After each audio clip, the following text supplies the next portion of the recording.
everyone. Thanks so much for coming. Welcome to our Stakes in the States series, where I, Melissa Walker, am here on behalf of the States Project. So if you're new here, the States Project work focuses on winning governing majorities in the states by making state legislative campaigns more effective and better funded. And we do this because we believe that state legislatures are the strongest force for change in this country. I want to take a moment to acknowledge how heavy this day feels in light of what's happening in Ukraine. Watching a direct attack on democracy unfold on the world stage is very scary, and I want to make space for those feelings as we have this conversation. And today's events are also a reminder that democracy is fragile, now more than ever, and we're living through a rise in authoritarianism from forces who value seizing power over everything else. For me, it's also a reminder that it's up to us to tend to democracy and to defend it, which is what brings us here tonight. So welcome to our Stakes in the States series. This week, our conversation will zero in on Arizona with a special focus on the critical issue of protecting our democracy.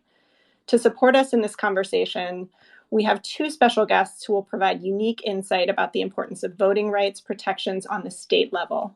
We're joined by Arizona Representative Athena Salman of District Arizona 26. If you don't speak districts, Representative Salman is on the forefront, leading the fight to protect Arizonans' right to vote every day. And we're also joined by David Pepper, the author of Laboratories of Autocracy, a wake-up call from behind the lines. Before we jump into our conversation, here's some rapid-fire background on the current situation in Arizona.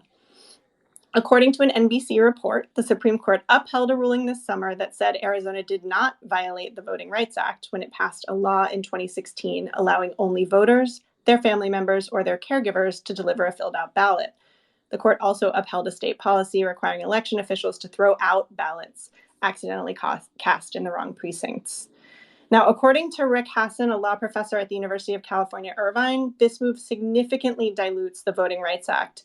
And as a consequence, minority groups will have to meet a much higher standard beyond showing that a change presents a burden to voting. It puts a thumb on the scale for the states. In other news, according to an article from the Arizona Daily Star, right-wing lawmakers in the state of Arizona proposed a law that would allow the Arizona state legislature to overturn presidential election results. I'm just going to say that one more time. Proposed a law that would allow the Arizona state legislature to overturn presidential election results. Specifically, the proposal would make it easier for those frustrated with election results to call for a jury trial and bar a trial judge or appellate court from throwing out the case before jurors get to rule. The most alarming provision says that regardless of any other law, the Arizona state legislature retains the authority to decide who the state's presidential electors are. That means that state lawmakers could revoke the certification of the election results and substitute their own decision up to the day a new president is inaugurated just by a simple majority. Finally, right-wing lawmakers in Arizona also stripped the Secretary of State's office, currently held by a Democrat, of the right to defend the state's election laws in court or choose not to. So to review, in just the past year, Arizona state lawmakers have successfully restricted the right of Arizonans to vote, attempted to overturn future results of a presidential election, and strip the Secretary of State of some of her powers over elections.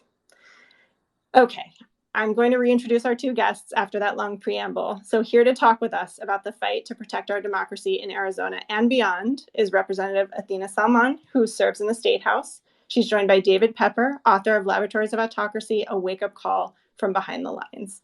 And I'll start with you, David. So, David, what role do you see state elections playing in the fight to protect our democracy? Are they as foundational as they seem to me? Yeah, I mean, I honestly, and this is why I wrote this book, Laboratories of Autocracy. But whether we pick up or lose states in state houses makes an enormous difference. Now, my book focuses on all the negative things that are being done, like you just described in Arizona, and I wish Arizona was the only place this is happening. But all over the country, we're seeing in a coordinated way. By the way, it's not like each state is just figuring this out on their own. This relentless attacks on all sorts of core principles of democracy, and 22 is one other opportunity to change that. And I know we're going to have a lot of focus on Senate races and House races, congressional races, but the heart of the attack on democracy is through state houses. Do not let all the focus on Lauren Boebert or Marjorie Taylor Greene mislead you. the heart of their strategy to attack democracy is the kind of laws that you just described in Arizona. But on the flip side, and Melissa, you're my inspiration to not only talk about the risk but also the opportunity. Every time we win a state house, as we saw Virginia do last session, we also have a chance to lift up democracy, to pass model laws, to add drop boxes, to liberate the windows of voting so more people can vote. So we, by winning state houses, we don't only avoid the negative directions we're seeing in states and stop those, which we must do, but we also have the opportunity to show how to do it the right way. And I think, given what you said about today in particular, I think that's what we need to start doing. If we're gonna lift up democracy around the world, when we're in a state house and we are able to win these majorities, we should be going to town to lift up and create best practices for democracy. And the difference between winning and losing is the difference between those two directions. The one final thing I'll say, and the heart of it is state houses. But if you're looking around the country right now, it's other state elections too. Right now, we have some Supreme Courts of these states that are saving democracy in North Carolina, in Pennsylvania, and in Ohio.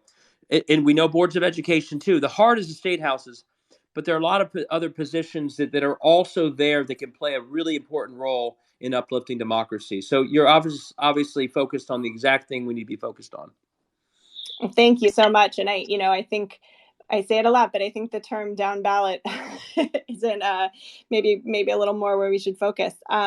Rep Salman, I'd like to talk with you a little bit. Thank you for being here. You've been such a leader on the effort to protect voting rights in Arizona. So can you tell us a little bit about what the fight for protecting our democracy looks like from inside the Arizona State House? Yeah, thank you so much for having me today. And it's this year in particular, it's been unique for me. I'm midway through my maternity leave. I gave birth the day after legislative session started. But prior to that, I am the ranking member for the Democratic Caucus on the Elections Committee, and I've been on that committee for 5 years. And it is incredibly disturbing how much out in the open the Republican majority in Arizona has become in their willingness and their objective to end fair and free elections in Arizona. And quite frankly, as was mentioned by Mr. Pepper, this is a coordinated assault on our democracy that is happening in state houses and state legislatures throughout the country. And just glancing through the bills and seeing updates from my caucus in the fight that has been happening this legislative session, a lot of the legislation that very extreme legislation that failed last year, they're pushing it again, making it more difficult to for voters to register to vote, stay on the ballot, on the voting rolls, to eliminate access to the ballot. And, the incredibly disturbing thing on top of these laws that are designed to disenfranchise hundreds of thousands of Arizonans and, in its totality, disenfranchise millions upon millions of Americans. While we are, behind the lines, while we are going through the process, it continues even into this legislative session. I've seen my colleagues, much like I was treated last legislative session, where we can't even offer our voice. We can't even fight back in committee and give our opinions and state the facts because the Republican chairman and vice chairman are gaveling us down and yelling over us. And that awful, very draconian treatment they extend to the public. Last year, we had 3 committee hearings. The legislative session started before there was any vaccination. We were at the height and a huge surge in the COVID-19 pandemic. We had to fight the Republican leadership for the public to have the right to testify about their representatives stealing and ending their freedom to vote. So we finally were able to win that by the 4th committee hearing. But then this legislative session, because they don't want to hear the voices of opposition to the very authoritarian move that they're making on our democracy, they repealed and they revoked the remote testimony and remote participation, not only for representatives such as myself, a very vocal representative against the assault on our democracy that we are witnessing, but members of the public, they also revoked the right to participate remotely and not go into a Capitol environment where, I get texts like every other week about people who are boosted, who are wearing N95s, but because there is no mitigation and no safe social distancing, ventilation, vaccine requirement, mask requirement, people are walking away having been infected by this deadly disease. So it is, I mean, it is awful. It is absolutely awful. And it is absolutely heartbreaking to see our democracy unravel with the Republican majority that is controlling the Arizona state legislature. And I just want to mention one more thing before I turn it back to you. The other disturbing thing about, and you know, Mr. Pepper, I'm so glad that you have put so much emphasis on the state legislatures as the key area of focus when it comes to protecting our democracy and making sure that people have the right to vote. Because multiple Republicans, the Republicans that sponsored the bill that you opened up with, the one that allows the legislature to overturn the will of the voters, she's running to be the chief election officer in the state of Arizona, to be the Secretary of State. Another Republican who is an Oath Keeper, a terrorist organization that organized the attack on our Capitol, who was literally at the Capitol like the day of the insurrection and helping incite that. He's running to be the chief election officer in the state of Arizona. And so, you know, these Republicans and these autocratic individuals who are getting elected to state legislatures are subsequently using this as a platform and as a bench to then accumulate and run for higher positions of office and accumulate more power, with the ultimate goal of just ending our democracy as we know it, and concentrating the power of who gets to govern us and who gets to make these decisions from the hands of the many and the plural into the hands of the few, and those few being the Republicans. Wow. Well, I thank you for that dark portrait, and I think we all know that this is happening in Arizona and beyond, and it matters for all of us. So I think some folks listening maybe from Arizona, some folks maybe from other states, but this is absolutely a threat to democracy in our entire country that's coming out of Phoenix right now. So I really appreciate you kind of drawing that picture for us. David, can we talk? I'd love to ask you about, these right-wing lawmakers are trying to change state electors. Right. What is the long-term goal there? Is this a 2024 play? Is it happening in other states? Are you seeing that? Yeah, I mean, the legal theory that guy Eastman circulated around as part of the January 6th plan is basically, to put it directly, that same thinking is no doubt because these guys all work together. This is all part of a broader effort by Alec and the Koch brothers and the Heritage Foundation and others. I have no doubt that just like Arizona, there are efforts around the country to basically put in the hands of these largely rigged legislatures the ability to basically intervene to change the electoral outcome. And it is very scary. And let me just say, the representative mentioned, well, they just keep coming back and coming back and coming back. And that's one of the things I put in my book. Again, laboratories is not exaggeration. They will keep doing this because there's never any accountability for them back in their state, in the districts they live in, largely That's because of right. gerrymandering. So this has allowed these people, literally, I've seen it in Ohio, we see it in Texas. They will try to do something 2, 3, 4, 5 times, and they're always learning from their mistakes, and then they'll change it and edit it. And one of my worries about January 6th is they learned from that too. It was too late. It was too ugly. It didn't look legitimate.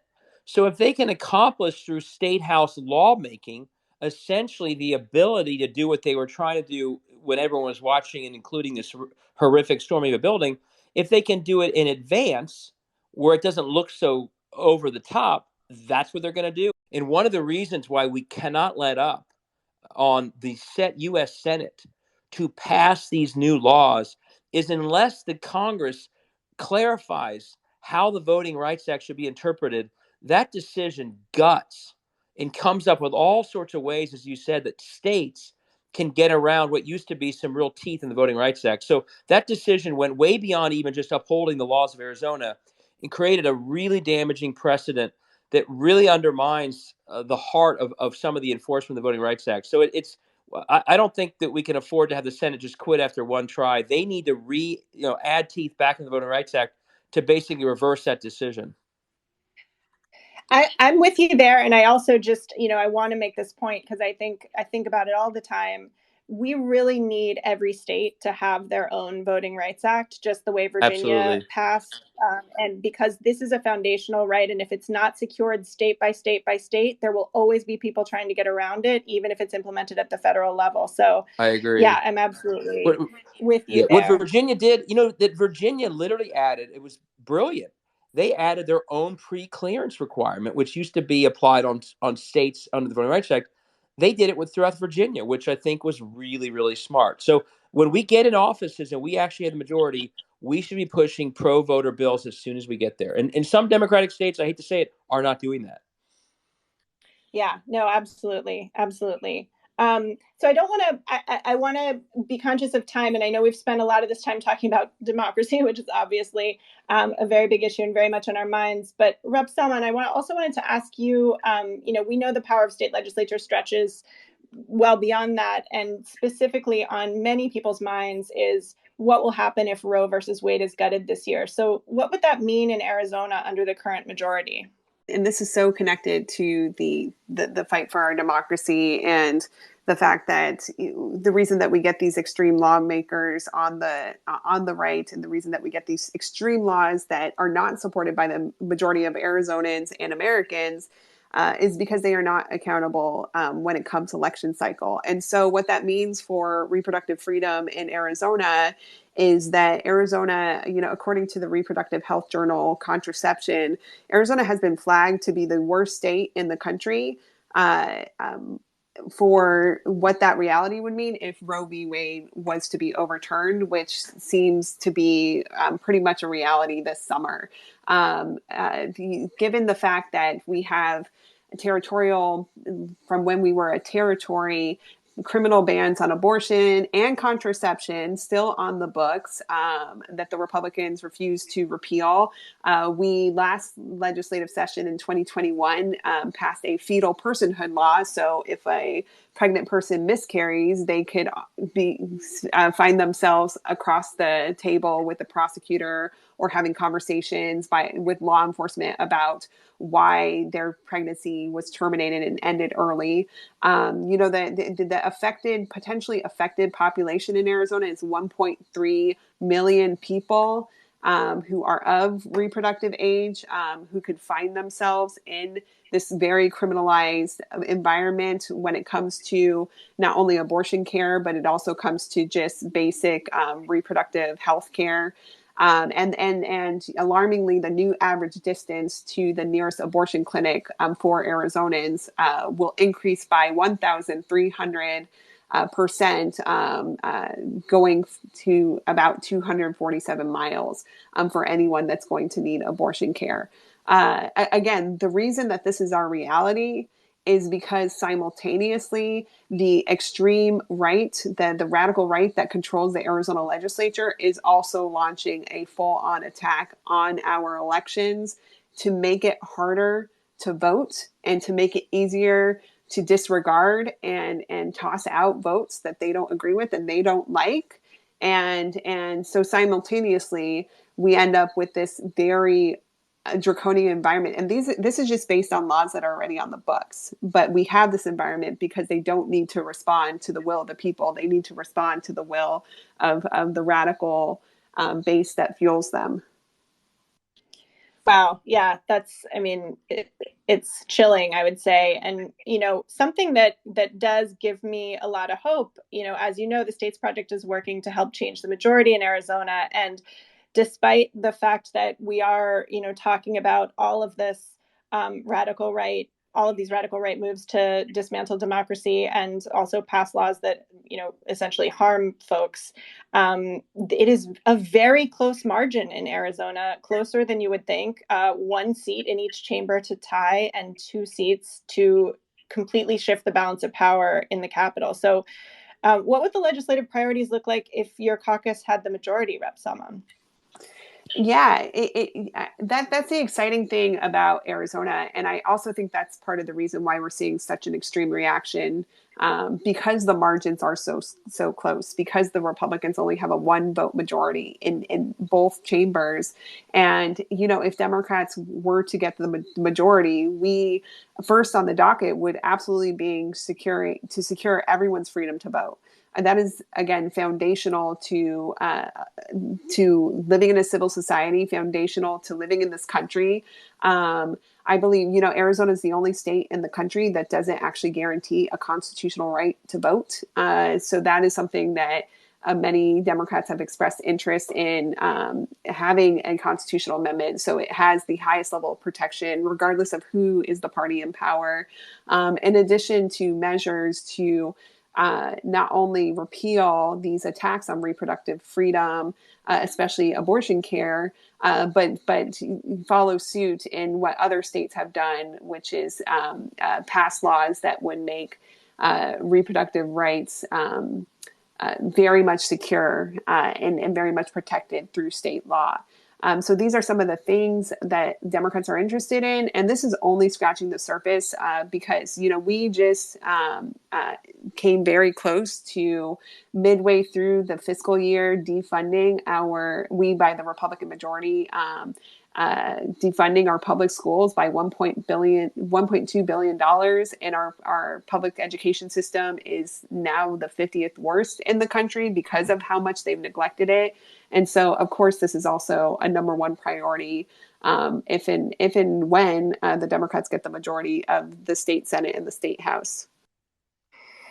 Wow. I mean, I will say that honestly, laying out some of those legislative priorities gives me a lot of hope. And David, last question for you. I know you've outlined the darkness, and that's important for folks to understand that. But doesn't that give you some hope for change? These slim majorities, and if we can get Absolutely. folks to focus on state legislatures, we can do this, right? Yeah, I mean, as you see here, and it would surprise people, we're closer in a lot of states, and I just want to thank you guys for what you do, because we need to figure out how to get people.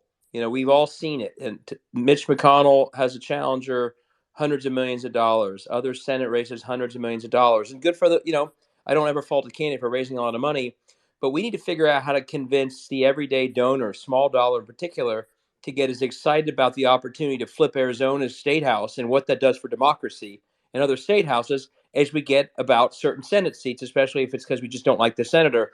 And what I love about States Project and some other best practices out there is you are out telling people, if you're ready to give some money, get as excited about democracy itself, which is shaped in states, as you are about winning a Senate seat. So we can do it. We can grab some of these seats if we get organized enough to see how important an opportunity those places are. Absolutely, absolutely. And I want to thank everyone for being here today and listening to us. And if you all agree that the stakes are high in state legislatures, let me leave you with a sentence that sums it up. It is often cheaper to change the balance of power in a state chamber than it is to win a single competitive congressional seat.